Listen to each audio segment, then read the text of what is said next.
O Senhor esteja convosco. Ele está no meio de nós. Proclamação do Evangelho de Jesus Cristo segundo João. Glória a vós, Senhor.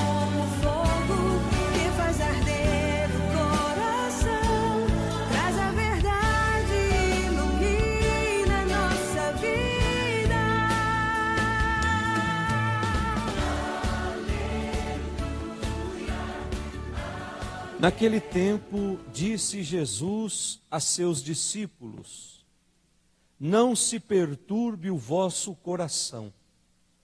Tendes fé em Deus, tendes fé em mim também. Na casa de meu Pai há muitas moradas. Se assim não fosse, eu vos teria dito: vou preparar um lugar para vós. E quando eu tiver ido preparar-vos um lugar, voltarei e vos levarei comigo, a fim de que onde eu estiver, estejais também vós. E para onde eu vou, vós conheceis o caminho. Tomé disse a Jesus: Senhor, nós não sabemos para onde vais. Como podemos conhecer o caminho? Jesus respondeu: eu sou o caminho, a verdade e a vida. Ninguém vai ao Pai senão por mim. Se vós me conhecesseis, conheceríeis também o meu Pai. E desde agora o conheceis e o vistes. Disse Filipe: Senhor, mostra-nos o Pai, e isso nos basta. Jesus respondeu: há tanto tempo estou convosco, e não me conheces, Filipe? Quem me viu, viu o Pai. Como é que tu dizes, mostra-nos o Pai? Não acreditais que eu estou no Pai, e o Pai está em mim? As palavras que eu vos digo, não as digo por mim mesmo, mas é o Pai que, permanecendo em mim, realiza as suas obras. Acreditai-me, eu estou no Pai e o Pai está em mim. Acreditai ao menos por causa destas mesmas obras. Em verdade vos digo, quem acredita em mim fará as obras que eu faço e fará ainda maiores do que estas, pois eu vou para o Pai. Palavra da salvação. Glória a vós, Senhor. Que as palavras do Santo Evangelho perdoem os nossos pecados. Amém. Caríssimos irmãos que nos acompanham pelas redes sociais, caríssimos amigos presentes, embora que em pouco número, mas participando da Eucaristia nesse quinto domingo que nós chamamos de tempo da Páscoa. Daqui um domingo, próximo domingo, nós vamos já que começar a fechar esse tempo da Páscoa. A partir do sexto domingo, nós vamos celebrar algumas solenidades. A solenidade da Santíssima Trindade, a solenidade de Corpus Christi, a solenidade de Pentecostes, e assim nós vamos encerrando esse tempo que nós chamamos de tempo da Páscoa. Tempo de viver profundamente a experiência da manhã da ressurreição. Quando encontraram o túmulo vazio. Quando não se sabia qual era o destino que deram ao corpo de Jesus. Uma comunidade que ainda estava mergulhada na insegurança. Que ainda tinha dúvidas sobre a ressurreição. E de repente essa comunidade, lhes é revelada a essa comunidade a uma mulher. Para que essa mulher vá até os outros e diga: o Senhor ressuscitou. E ela mais que depressa vai contar aos discípulos. E aí nós temos todo o desenrolar daquela manhã da ressurreição, que termina com os discípulos fechados por medo dos judeus, as portas trancadas, como nós estamos vivendo nos tempos de hoje. Mas o nosso medo é de algo invisível. O mundo nos ensinou a ter medo de um verme que não se consegue enxergar. E assim toda a humanidade se prostra diante desta peste. Toda a humanidade se curva diante de um verme microscópico. Eu tenho um certo receio de que daqui a alguns meses a gente se transforme numa comunidade virtual, onde não vai fazer sentido mais ir à igreja. Talvez o inimigo esteja tentando fazer exatamente isso, tirando de nós a motivação de nos reunirmos enquanto família de Deus. E daqui a algum tempo, está tudo bem aqui em casa, vamos assistir pela televisão. E aí as nossas igrejas vão sendo esvaziadas. Mas nós, enquanto família, nós não podemos permitir que esse verme faça de nós algo que possa nos manipular. É certo que precisamos tomar alguns cuidados, sim. Mas o maior cuidado que nós temos é com a nossa alma. Esse corpo aqui, ele é um corpo material. Mais cedo ou mais tarde, ele vai para o cemitério. A minha alma, ela precisa de alimento. A minha alma precisa da palavra. A minha alma precisa da vivência em comunidade. Só assim eu vou construir esse novo céu e essa nova terra. E nesse domingo nós somos convidados a exatamente a refletir sobre a igreja. Igreja que nasce como uma comunidade de Cristo. Igreja que nasce do lado aberto de Cristo. E cujos seus membros devem continuar o caminho de Jesus nesse mundo, dando testemunho do projeto de Deus. E aí a gente olha a primeira leitura, tirada lá dos Atos dos Apóstolos, o capítulo 6, que já no começo nos apresentam dois grupos de pessoas. Diz a primeira leitura, um grupo de origem grega e o outro de origem hebraica. Esses últimos, judeus que moravam lá na Palestina, convertidos pela pregação de Jesus e pela pregação dos discípulos, só que muito apegados às suas tradições. Muito apegado à lei, muito apegado à interpretação dessa lei que era feita pelos rabis. Então um grupo que estava profundamente ligado às suas raízes. E o outro, um grupo também de cristãos, de origem judaica, só que um pouco mais abertos, devido ao seu maior contato com as outras realidades. E isso os tornara mais tolerantes. E isso os tornara mais abertos às novidades. Não é à toa que esse grupo era tido pelos judeus como um grupo de pagãos. Principalmente aqueles que moravam lá na Samaria. Que eram chamados até de cachorros. Porque tinham contato com tudo quanto é coisa, e ali misturava cultura, misturava religião, e aí acabavam se tornando impuros. Então, dois grupos tão diferentes, mais cedo ou mais tarde, iria surgir algum problema dentro da comunidade. É aqui que aparece esse texto da primeira leitura de hoje, que surge a partir de um problema material. Então o evangelista São Lucas, que é o autor do livro dos Atos dos Apóstolos, nos apresenta o rosto de uma igreja que estava dando os seus primeiros passos, de uma igreja que estava nascendo. E era uma igreja governada por homens, portanto não estava totalmente perfeita. Onde havia rivalidades, onde haviam disputas, onde havia ciúmes. E isso marcaram a experiência diária da comunidade. Mas é uma igreja que está em processo de construção. Não está totalmente santa. Depois, diz respeito à organização hierárquica desta igreja. E deixa muito claro que os 12 não estavam interessados em um poder absoluto. Muito pelo contrário, eles envolvem a comunidade, levando todos a participar.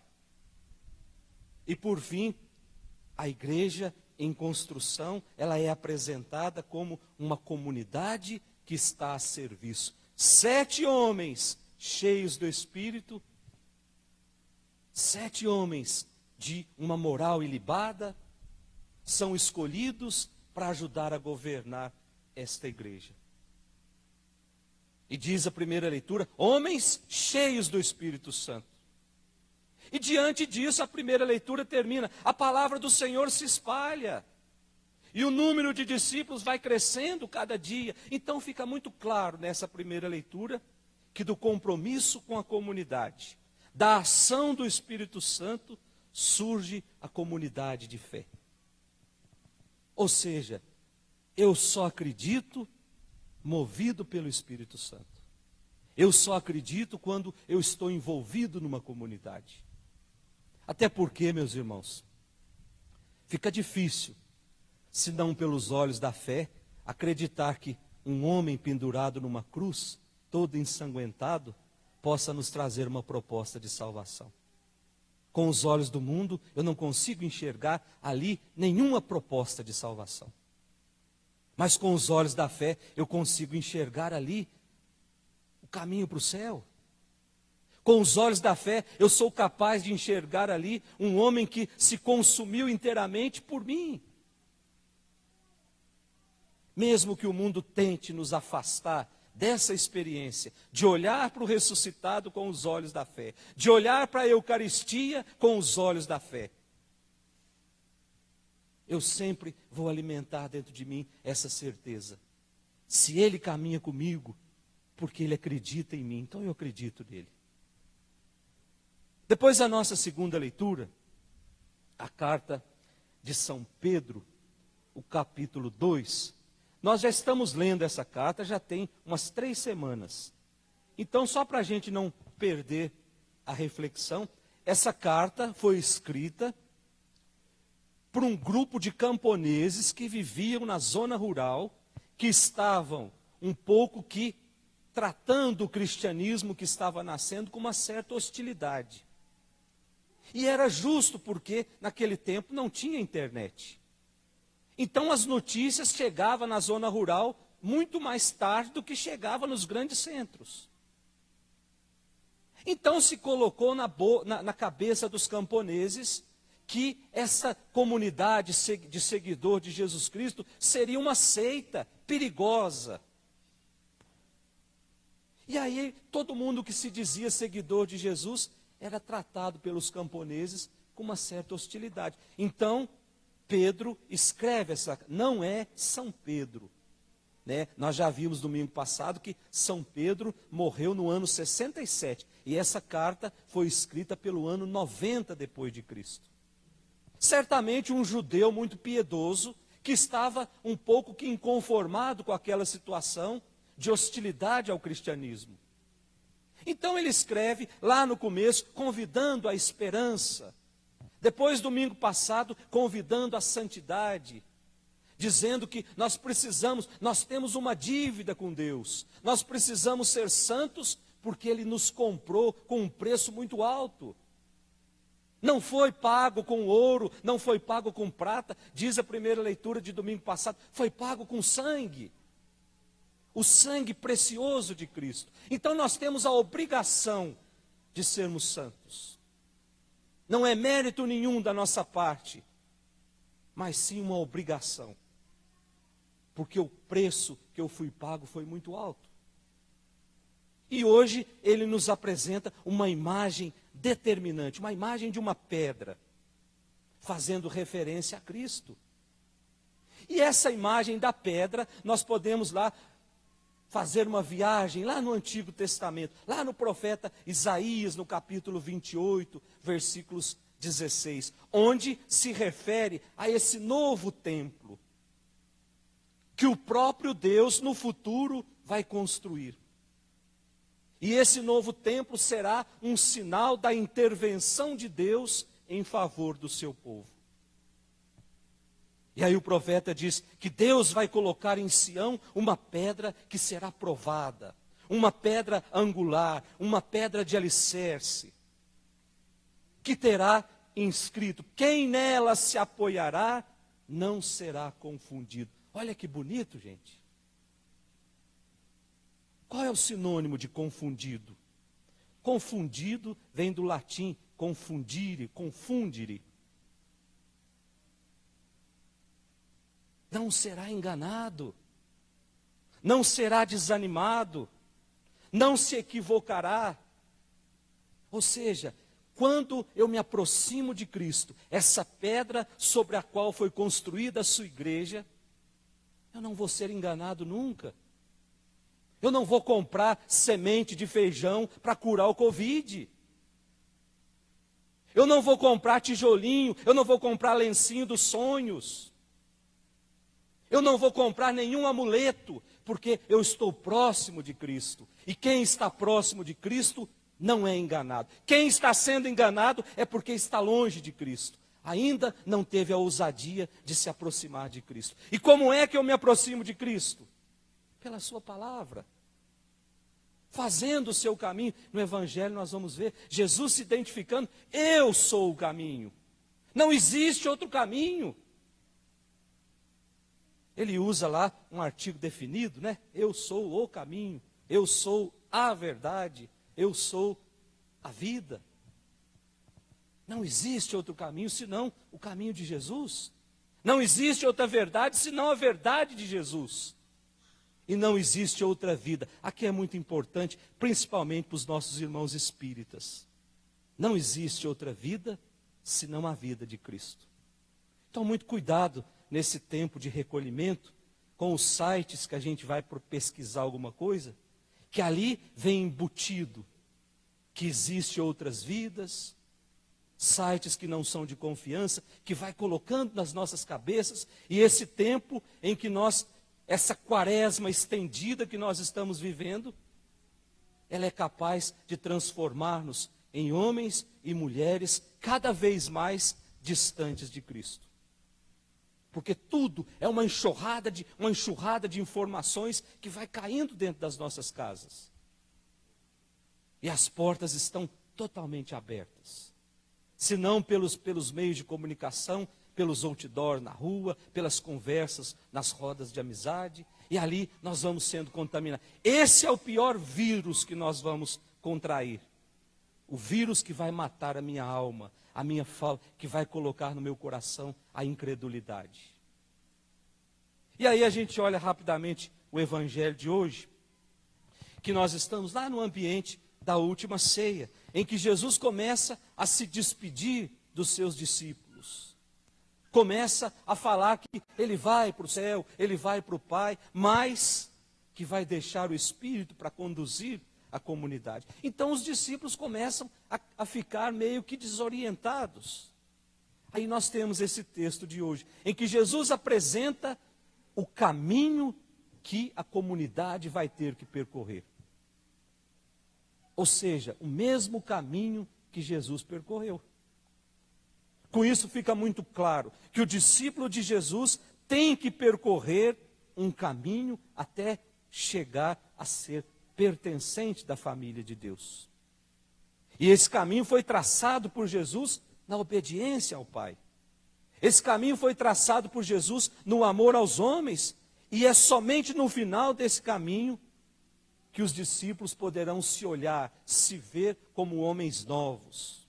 Porque no final desse caminho eles vão encontrar-se com o Pai. Serão parte dessa grande família que é a família de Deus. É por isso que, para passar por essas experiências, Jesus nos dá essa força vital, a força do Espírito, para ajudar a enfrentarmos essas tribulações que nós estamos enfrentando. É o Espírito do ressuscitado que nos renova a cada manhã. É o Espírito do ressuscitado que enche o nosso coração de esperança, que nos faz renascer a cada instante. É dessa dinâmica que nasce a igreja. A igreja, a grande família de Deus. Por isso, meus irmãos, peçamos nesta Eucaristia que nós estamos celebrando. Você que está nos acompanhando da sua casa, talvez você não tenha a oportunidade de receber a Eucaristia aí na sua casa. Mas comungue da palavra. A palavra transforma meu coração. Experimente dessa palavra, experimente comungar dessa palavra e tenha certeza de que da comunhão com a palavra nasce a igreja nova, a igreja transformada pela ação do Espírito Santo. E que esse mesmo Espírito, essa luz que vem do alto, nos explique todas essas palavras. Em nome do Pai, do Filho e do Espírito Santo. Amém.